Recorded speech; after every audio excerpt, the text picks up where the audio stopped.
Who was your guy growing up, your hero, and do you think he'll be on the top 100 list? I think he is. Guy Lafleur. Slam dunk. Slam dunk.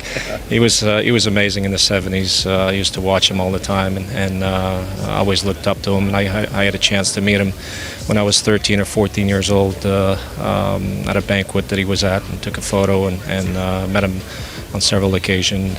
Great guy and amazing hockey player. But that moment, standing next to your hero at 13 years old, it does something to you. It makes the game feel real in a way it didn't before. It goes from being something you watch on television to something you actually believe you can be part of. I think about that a lot now.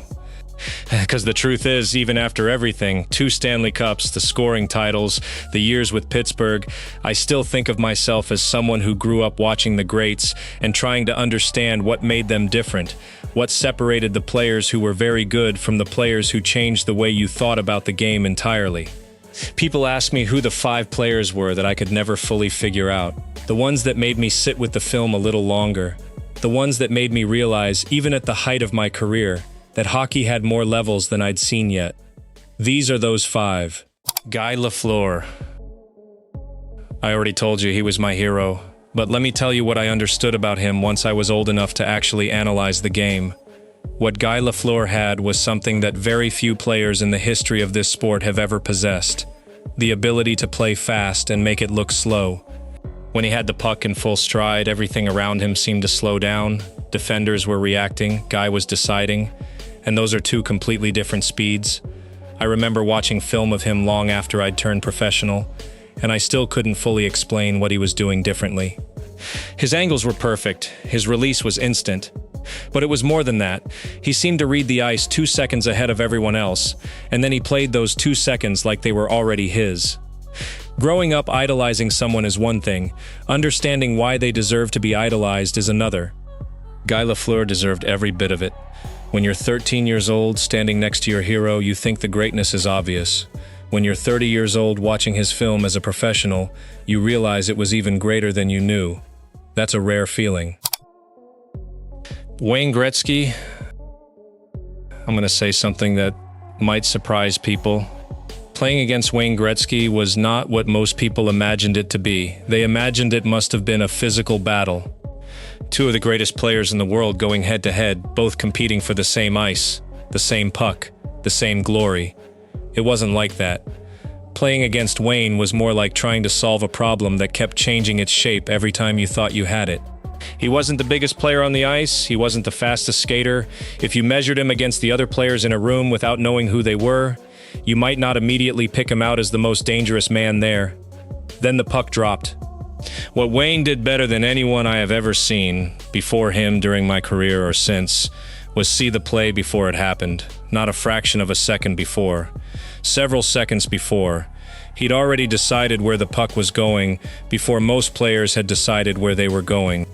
As a center, your job is to be the one who controls the game's tempo. Wayne didn't just control the tempo, he set it, and then he made everyone else play inside the tempo he'd chosen. I scored more points per game than Wayne over my career. I've heard that comparison many times, and I understand why people make it, but I want to be clear about something. The fact that it's even a conversation is entirely because of what Wayne Gretzky built. He raised the standard of what a hockey player could be. He showed the league that the game could be played at a completely different intellectual level. I spent my career chasing that standard. So did everyone else. There's no higher compliment I know how to give. Steve Yzerman. People who didn't watch Steve Yzerman closely often made the mistake of thinking they understood what he was. They saw the production, the goals, the assists, the 3 Stanley Cups in Detroit. They saw the captain's letter on his jersey and figured they had the full picture. They didn't.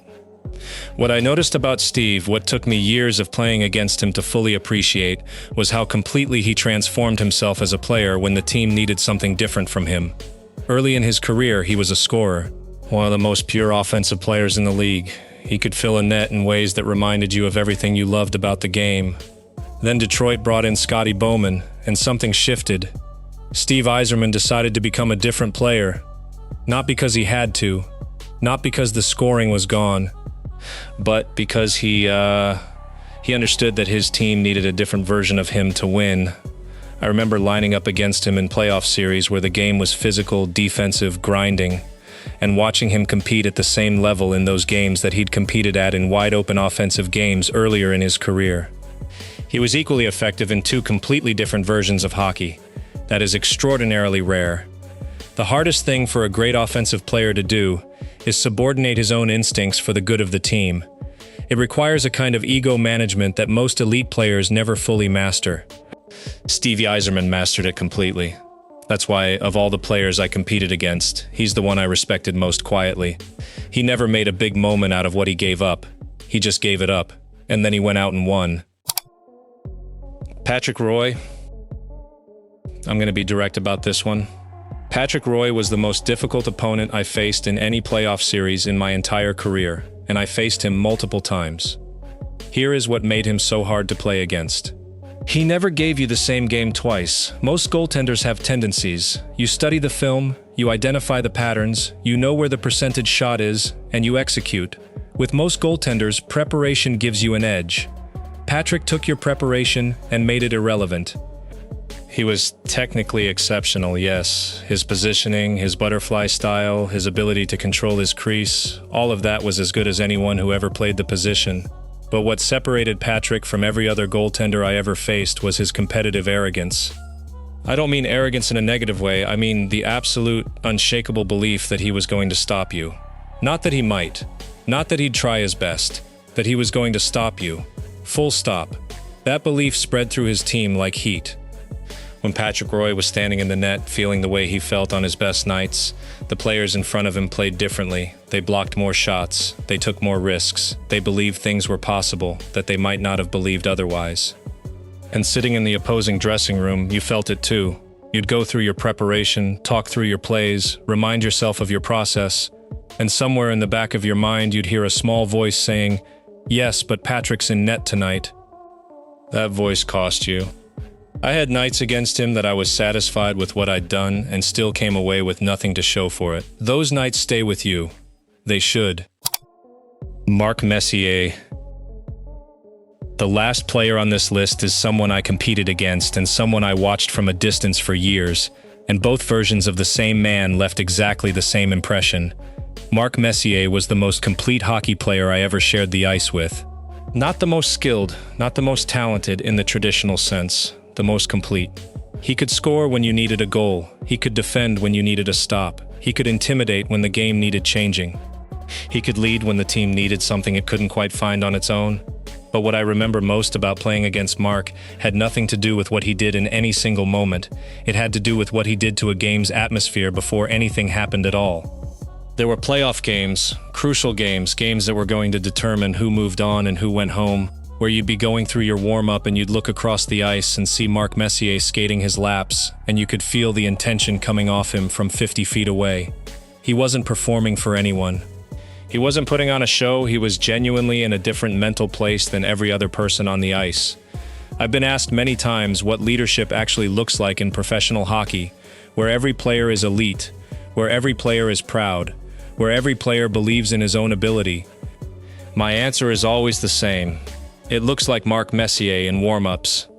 It looks like a man who has already decided the outcome and is simply waiting for the rest of the world to catch up to the decision he's already made. That is the rarest thing in professional sports. Not skill, not speed, not strength. Certainty. Mark Messier had more of it than anyone I ever faced. I think about Guy Lafleur standing at that banquet when I was 13 years old. I think about the photograph, the handshake, the feeling of being that close to someone who represented everything you wanted to become. And I think about what I know now that I didn't know then. Greatness in hockey isn't one thing. It's 5 or 6 different things, and the greatest players find a way to carry more of them at once than anyone else on the ice.